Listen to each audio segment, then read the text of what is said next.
Évangile de Jésus-Christ selon saint Luc, chapitre 4, versets 1 à 13. En ce temps-là, après son baptême, Jésus, rempli d'Esprit Saint, quitta les bords du Jourdain dans l'Esprit, où il fut conduit à travers le désert, où pendant 40 jours il fut tenté par le diable. Il ne mangea rien durant ces jours-là, et quand ce temps fut écoulé, il eut faim. Le diable lui dit alors, « Si tu es fils de Dieu, ordonne à cette pierre de devenir du pain. » Jésus répondit, « Il est écrit, l'homme ne vit pas seulement de pain. » Alors le diable l'emmena plus haut et lui montra en un instant tous les royaumes de la terre.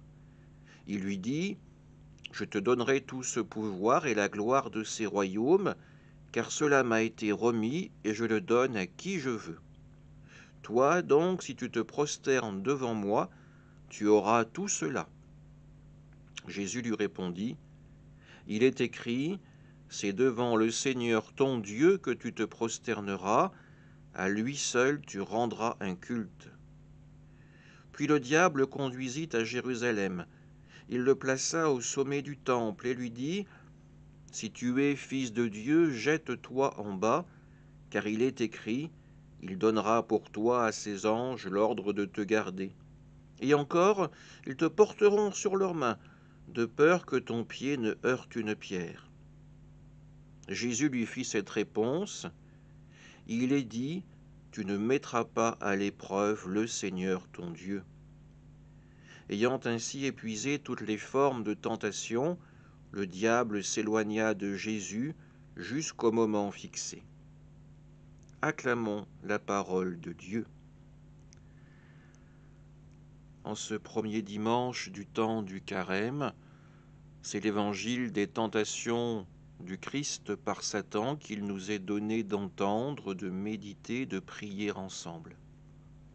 Nous voyons Jésus confronté à la faim, cette faim humaine, mais également à l'appétit de puissance, de reconnaissance, de gloire, et Satan qui œuvre de différentes manières pour pervertir cet homme qu'il ne comprend pas, qu'il ne connaît pas, mais qu'il sent comme un adversaire redoutable.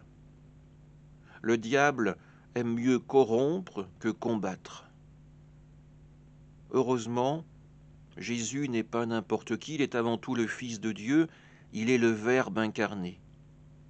Alors pour repousser ces tentations, il n'y a qu'à se plonger dans la parole même de Dieu. C'est par la parole de Dieu que Jésus va pouvoir repousser Satan, qu'il va repousser ses tentations. À travers cet évangile, c'est avant tout un exemple que Jésus nous donne. Tous nous sommes confrontés aux mêmes tentations, aux appétits terrestres, aux besoins de gloire et de reconnaissance. Et tous nous avons la même arme pour nous défendre, cette arme d'amour en quelque sorte qui est l'Évangile. Une arme qui ne cherche pas à tuer, ni à imposer un quelconque pouvoir, mais avant tout une parole de vie, une parole d'espérance.